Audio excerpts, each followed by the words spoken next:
दोस्तों, गंजा सुपारी नाम का ये आदमी बहुत अजीब है। बिस्तर की जगह पर ये जमीन पर सोता है, बिना किसी सिग्नल के रास्ता क्रॉस करता है। एक बार ये एक ऐसे टीवी शो में पहुंच गया जो अभी बंद होने के कगार पर था। फिर इसने उस शो को चालू करने के लिए जो किया वो आपके होश उड़ा देंगे। कहानी की शुरुआत में हम एक टीवी नेटवर्क को देखते हैं जिसमें ऐसे वैसे सामानों का प्रचार चलाकर उन्हें बेचा जाता था, जैसे कि आज से 5-10 साल पहले नापतोल करता था। उस टीवी नेटवर्क का मैनेजर कपटी बहुत चालाक था, लेकिन फिर भी उसके इस नेटवर्क की टीआरपी ना के बराबर थी। वो हर सुबह अकेले में अपने आप से कहता है, मैं सबसे चालाक चौपट हूँ, मेरे आगे कोई नहीं, मेरा कोई मुकाबला नहीं, मेरा कोई तोड़ नहीं, मेरा कोई जोड़ नहीं, आज ऑफिस जाकर मैं तो फाड़ ही दूंगा। अब इतनी मेहनत करने के बाद भी उसकी कोई तरक्की नहीं हो रही थी। 6 महीनों से वो लगातार अपने घर में 12-12 टीवी ऑन करके रखता था ताकि चैनल की टीआरपी थोड़ा तो बढ़ जाए, लेकिन इसका भी उसके जिंदगी और उस चैनल पर कोई फायदा नहीं हुआ, क्योंकि उसके साथ काम कर रहे लोग बकवास प्रोडक्ट्स को बकवास तरीके से लोगों के सामने दर्शाते थे, जिनको देखकर लोगों को बिल्कुल मजे नहीं आते थे। खैर, इधर कपटी बहुत लौंडियाबाज भी है और मौका मिलने पर वो ऑफिस की सभी लड़कियों की पैंटी उतारना चाहता है। आज उसके ऑफिस में नई नई काम करने आई केट को वो लुभाने की कोशिश करता है, पर केट उसे अपना नाम तक नहीं बताती। कपटी ने किस्तों में एक कार लिया था जिसकी किस्तें चुकाने के लिए वो अपने दोस्त से कर्जा मांगता है। तभी उसका बॉस उसे अपने दफ्तर बुलाकर कहते हैं, कपटी तुम्हें पता है 27 महीनों से हमारा कोई प्रोडक्ट नहीं बिका और हमारे नेटवर्क की कोई ग्रोथ भी नहीं हुई। अब मैं बस तुम्हें 2 हफ्ते की मोहलत देता हूँ, अगर इसके अंदर तुमने तरक्की नहीं किया तो तुम्हें कंपनी से सरकना होगा। जिसमें कपटी कहता है, बॉस आप ये क्या कह रहे हैं, सिर्फ 2 हफ्ते? 2 हफ्ते में क्या ही होगा, कम से कम 2 साल का तो वक्त देना चाहिए ना। तभी बॉस के दफ्तर में केट भी आ पहुंचती है और बॉस के सामने बड़ी बड़ी फेंकते हुए कहती है, बॉस मैं आपके जीवन के सारे दुख दुविधा को दूर कर दूंगी, इस नेटवर्क को फिर से रिडिजाइन करके रिक्रिएट करके इसमें तरक्की लेकर आऊंगी। जो सुनकर बॉस केट को कपटी के साथ काम करके इस हफ्ते के अंदर नेटवर्क में 8% की ग्रोथ लाने के लिए कहते हैं। खैर, इसके बाद कपटी और केट जब ऑफिस के काम से कहीं पर जा रहे थे, तभी बीच रास्ते में अचानक उनके गाड़ी का टायर पंचर हो जाता है।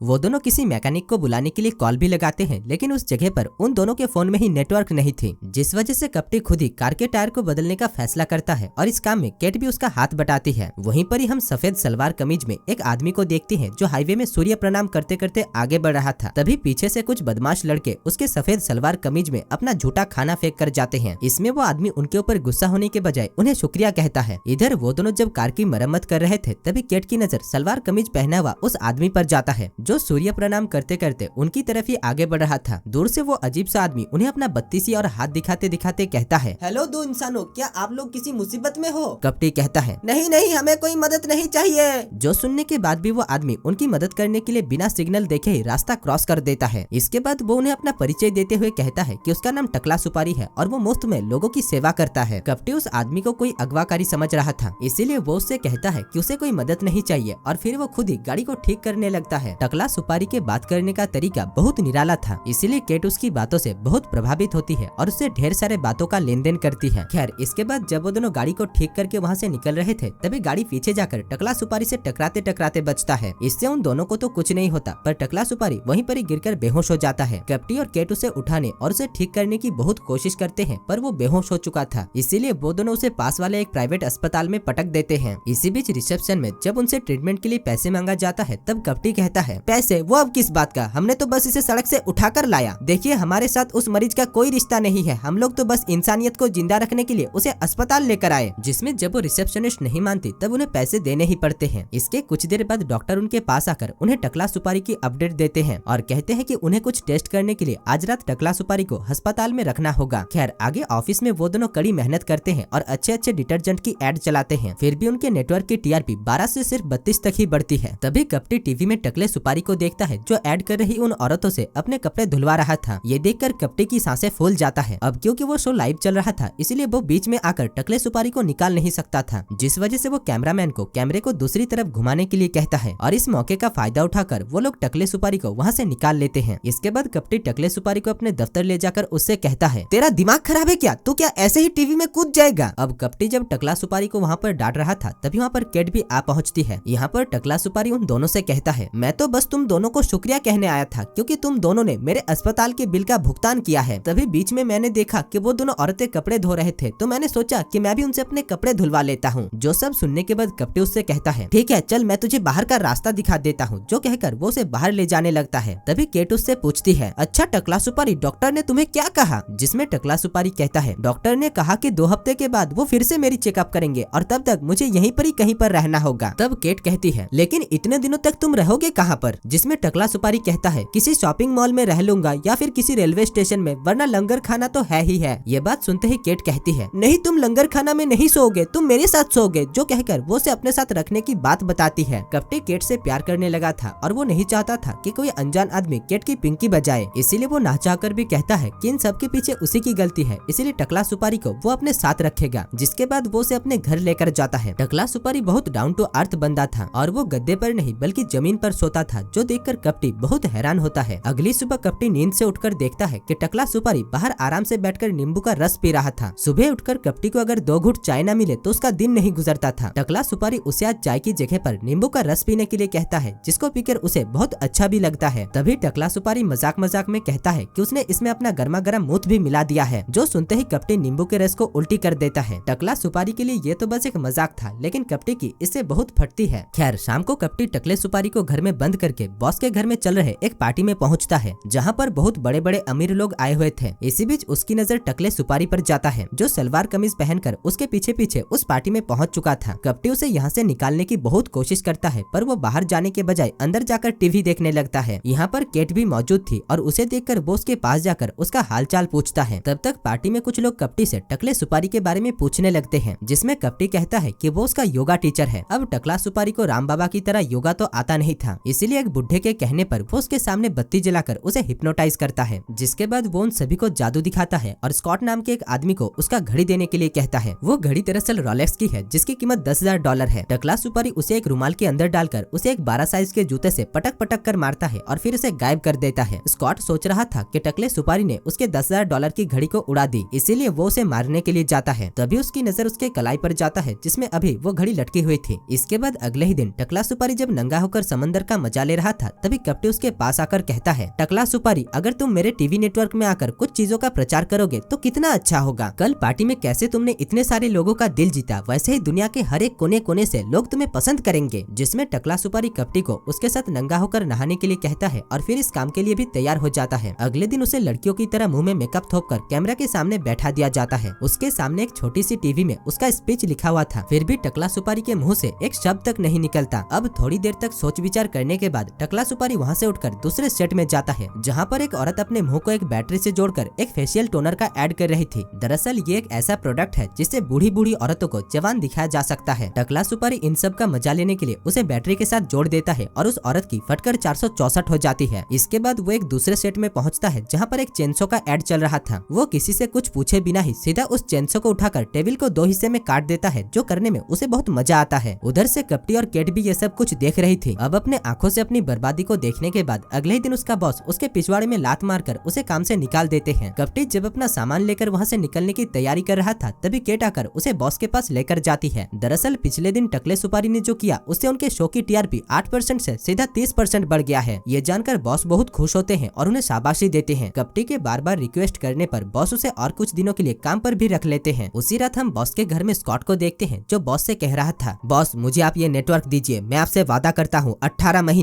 महीने के अंदर मैं इसे रीडिजाइन करके रीप्रोग्रामिंग करके आपको तरक्की के बुलंदी पर लेकर जाऊंगा। जिसमें बॉस भी छलकपट से कपटी को उनके कंपनी से निकालने के लिए तैयार हो जाते हैं। उधर अगले ही दिन से कपटी और केट दोनों मिलकर टकले सुपारी से बहुत सारा प्रचार करवाते हैं। टकला सुपारी जो एकदम भोला भाला था, वो इस प्रचार के बीच में ही कपटी की एक तस्वीर निकाल कर कहता है, दोस्तों ये महाशय वो है जिनके लिए मैं काम करता हूँ। इसे दिन रात कड़ी मेहनत करनी पड़ती है, इसलिए कहीं पर भी अगर ये आपको दिखाई दे तो आप इसे जरूर एक बार गले लगाना। खैर इसके बाद ऐसे ही कुछ दिनों तक टकले सुपारी से गाढ़ा प्रचार करवाने की वजह से उनके नेटवर्क की टीआरपी बहुत बढ़ जाता है। टकला सुपारी फव्वारे वाले लैटरिंग से लेकर लजीज लजीज खाने तक सभी का प्रचार करता है। इससे वो रातों रात बहुत मशहूर हो जाता है और देश और दुनिया के बहुत सारे लोग उसे पसंद करने लगते हैं। ऐसे ही कुछ ही दिनों के अंदर वो अमेरिका के सारे अखबार और मैगजीन के फ्रंट पेज पर छा जाता है। दूसरी तरफ उसकी इतनी तरक्की को देखकर स्कॉट को बहुत जलन होता है, इसीलिए वो टकला सुपारी के बारे में छानबीन शुरू कर देता है कि वो कौन है और कहाँ से आया है। इधर उसी रात कपटी टकला सुपारी को एक पार्टी में लेकर गया था, जहाँ पर टकला सुपारी सलवार कमीज पहनकर केट के साथ जबरदस्त ठुमका लगाता है। पार्टी के बाद कपटी जब केट को उनके घर छोड़ने के लिए गया था तभी उन दोनों के बीच में नैन मटक्का हो जाता है और कपटी केट को वहीं पर ही रगड़ देता है। अगले दिन ऑफिस के बाहर बहुत सारे लोग टकले सुपारी के लिए दंगा कर रहे थे। दरअसल एक औरत जो शिकागो से अपने आधे दर्जन बच्चों के साथ आई थी, उसका कहना था कि टकला सुपारी उसका पति है और वो 6 के 6 बच्चे उन दोनों के मिलीभगत से ही पैदा हुए हैं। इससे देश और दुनिया के सभी लोग टकला सुपारी के ऊपर बहुत नाराज है। तभी वहाँ पर टकला सुपारी आ पहुँचता है और सभी के सामने कहता है कि वो औरत उसकी धर्मपत्नी है और वो 6 के 6 बच्चे भी उसी की है। ये बात सुनते ही उस औरत की फट जाती है और वो कहती है कि ये सब कुछ एक झूठ था और स्कॉट नाम के उस बदमाश ने उसे ये सब कुछ कहने के लिए पैसे दिए थे। दरअसल कई सालों पहले टकला सुपारी उस औरत के घर में रहता था और उसने उस औरत की काफी मदद भी की है, जिस वजह से वो औरत उसके सामने झूठ नहीं कह पाती। खैर, इस घटना के बाद से टकला सुपारी इतना फेमस हो जाता है जितना आपने कभी सोचा ना होगा। शहर के सभी लोग उसे इतना पसंद करते थे कि उसके प्रचार किए हुए हर चीज तुरंत आउट ऑफ स्टॉक हो जाता था। दरअसल वो टीवी नेटवर्क टकला सुपारी का फायदा लूट रहा था, जबकि टकला सुपारी उनके लिए मुफ्त में काम कर रहा था। अब उसके बढ़ते हुए नाम को देखकर बॉस कपटी को टकले सुपारी का एक शो ऑर्गेनाइज करने के लिए कहते हैं, जिसके लिए उन्हें एक दस्तावेज पर टकले सुपारी की सिग्नेचर चाहिए थी। बॉस यहाँ पर कपटी से कहते हैं कि अगर वो ये काम कर पाता है तो वो उसे गाड़ी घोड़ा बंगला यहाँ तक कि ऑफिस में प्रमोशन भी दे देंगे। कपटी यहाँ पर अपने लालच को संभाल नहीं पाता और वो बॉस को हाँ कह देता है। आगे एक दिन वो छल कपट करके टकले सुपारी से उस जहरीले दस्तावेज पर हस्ताक्षर करवा ही लेता है। बाद में इसके बारे में जब केट को पता चलता है तब केट कपटी के इस नीच सोच के लिए उसके साथ सारे रिश्ते नाते तोड़ देती है। खैर, अब वादे के अनुसार बॉस कपटी को गाड़ी घोड़ा बंगला और प्रमोशन सब कुछ दे देते हैं, लेकिन फिर भी कपटी को मजा नहीं आता क्योंकि उसने एक बेकसूर को फंसाया था। यहाँ पर वो सोचता है कि वो ऐसे ही टकले सुपारी के साथ गद्दारी नहीं कर सकता, इसीलिए वो शो के दिन उसे सब कुछ सच सच कह देता है कि उसने कैसे उसके साथ गद्दारी की है, जिसमें टकला सुपारी कहता है कि वो जब उस जहरीले दस्तावेज पर सिग्नेचर कर रहा था तभी उसे सब कुछ पता था। ये सब कुछ सुनने के बाद कपटी टकले सुपारी को उस शो को किए बिना ही वहाँ से जाने के लिए कहता है और खुद उस शो में जाकर सभी दर्शकों को सब कुछ सच सच बता देता है। साथ ही साथ वो टकले सुपारी के दरिया दिली के बारे में भी सभी को बताता है। दूसरी तरफ केट भी ये सब कुछ देख रही थी और वो तुरंत कपटी से मिलने के लिए निकल पड़ती है। ऑफिस पहुंचकर वो कपटी को गले लगाकर उसे अपनी दिल की बात बताती है और वो दोनों एक दूसरे की चुम्मी लेते हैं। इसके बाद अगले सीन में हम देखते हैं कि वो दोनों टकले सुपारी को अलविदा कहकर उसी जगह पर छोड़ देते हैं जहाँ से उन्होंने उसे उठाकर लाया था। यहाँ पर टकला सुपारी सूर्य प्रणाम करते करते वहाँ से निकल लेता है और दोस्तों, इसी के साथ ही इस मूवी की कहानी भी समाप्त हो जाती है। धन्यवाद।